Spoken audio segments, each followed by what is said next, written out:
کاوش مدیا.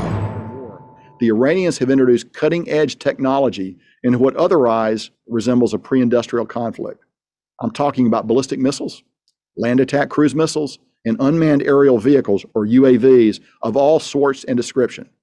Working closely with our Saudi and Emirati partners, as well as the U.S. Army's Joint Counter-UAS Office, we are also reaping lessons from this fight.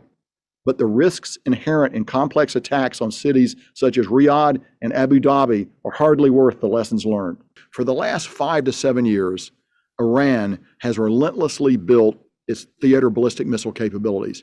These are surface-to-surface missiles that have ranges that can go as far as Israel for some of their missiles, but they have several thousand of these missiles.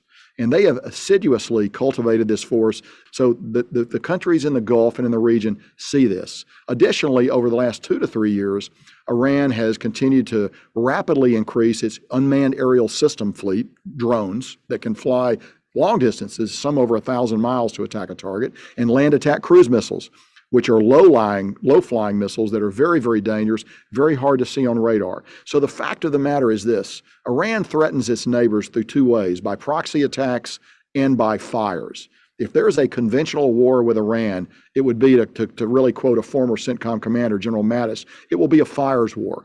So that has focused the attention of the Gulf states in ways they have not been focused before.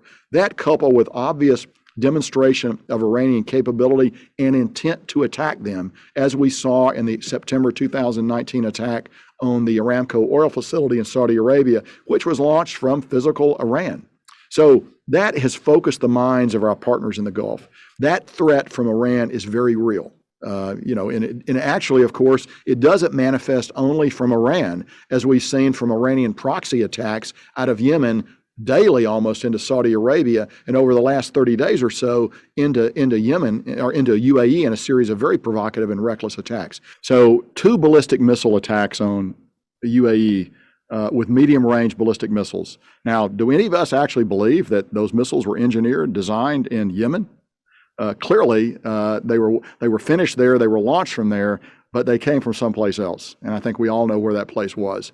So these attacks, while maybe not direct, and I have no evidence of attacks from Iran against UAE directly. I just no evidence, and none from Iraq either. But we have plenty of evidence of attacks from Yemen. And I will tell you that at a bare bone minimum, an absolute irreducible minimum, Iran is morally responsible for those attacks, and possibly a great deal more. So I think that's my view of the situation. The U.S. and our allies out of the region, that is another goal that they are pursuing.